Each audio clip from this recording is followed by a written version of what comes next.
There are no subtractions and divisions in our mind. There is only addition and multiplication. I will just remove negative thoughts and I will have positive thoughts.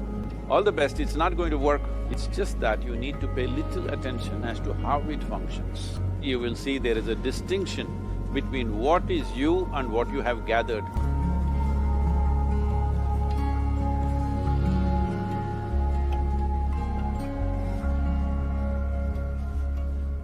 Well, see the way the question is asked and also the way normally it's addressed is, people think there is something called as negative thought and positive thought.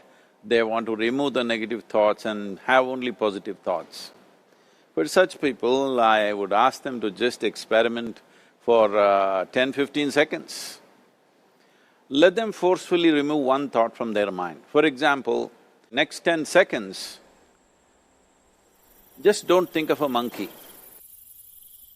Try not to think of a monkey for next 10 seconds. You will see you will be full of monkeys. So what I'm saying is, this is the nature of your mind, because in this mind, all the three pedals are throttle. There is no brake, there is no clutch. Whatever you touch, it will only go faster.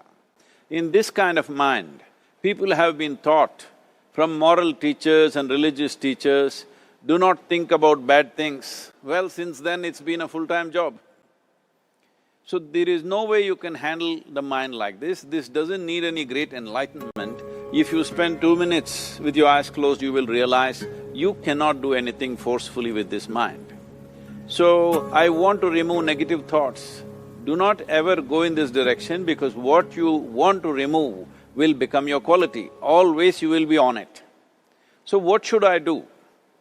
The thing is this, without understanding the fundamental mechanism of this mind, because our mind, human mind, is the most sophisticated computer on the planet. Even all the supercomputers have come out of this. When this is the case, is it not important that we understand the mechanics of how it functions? One simplistic aspect of how it functions is, there are no subtractions and divisions in our mind. There is only addition and multiplication. If you try to do something with it, it will say one more. If you try hard, it will multiply into many more. In this mind, you don't try to identify what is positive, what is negative and try to remove it. First of all, one needs to understand, this mind of yours, this body of yours is supposed to serve you.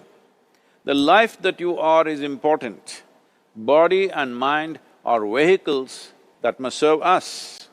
If you sit in a vehicle, it must go where you want to go. If it goes to its own destination, what is the point of such a vehicle? It's just a nuisance. Right now, most human beings are unfortunately experiencing this fantastic possibility of human mind as a nuisance, as a troublesome thing.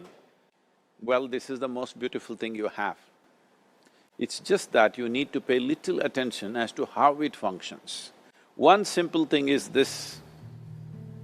First and foremost process is, that's why we put out this process called Isha Kriya. This is to distance yourself from your physiological and psychological process. There is something called as you which exists. This is not a composite of all your thoughts and emotions and physiological processes. Beyond that, there is you. If you close your eyes, even if you cannot see anything, you're still there. It is through the window of your eyes that you're looking out, but if you close your eyes, it doesn't mean that you don't exist. You still exist. So beyond your thought, you still exist. Beyond your emotion, you still exist. So that you, the life that you are, this has to come into your experience. Why is it that you're not allowing that to come into your experience, which is the most significant aspect of who you are? Who you are right now, the most significant aspect is, you and me are alive right now, this is it. What I'm thinking, what you're thinking is not the important thing. We are alive right now, that is the important thing. So, it is important that you focus on this fundamental sense of aliveness within you, and then you will see there is a natural distance between you and your thought process. Once there is a distance between your psychological process and your physiological process, this is the end of suffering. Because there are only two kinds of suffering that human beings go through, physical suffering and mental suffering. Once you create a little space between you and your mind, between you and your body, this is the end of suffering. This is something every human being has to experience and know, otherwise thinking I will just remove negative thoughts and I will have positive thoughts, all the best, it's not going to work 100%, it's not going to work because nobody can remove it, they can avoid it for some time. So when negative thoughts come, you say Ram Ram, Shiva Shiva, whatever you want, but this is just avoiding, it's not gone. The moment you stop that, it will pop back with great force, otherwise it'll come back in your dreams. So it's very important, first of all you need to understand your anger, your resentment, your fear, your anxieties, the negativity that you generate. Generally resentment, anger, it is always directed towards somebody.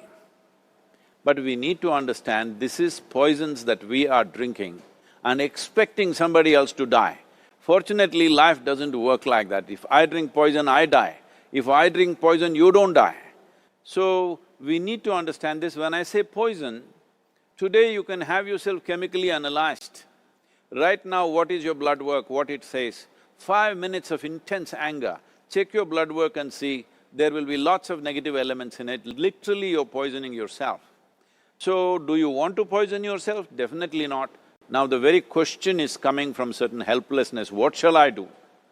Don't do anything, just sit back and just concern yourself with something which is a life process. Maybe your heartbeat, maybe your breath, maybe just the sensation of being alive. Depending upon how sensitive or how perceptive you are, accordingly, find something. It could be a sensation in the body, it could be breath, it could be heartbeat, it could be anything, something which indicates life to you. Just pay attention to that for some time. Slowly you will see there is a distinction between what is you and what you have gathered, which includes both your physiological and psychological possibility or mess, whatever you made out of it.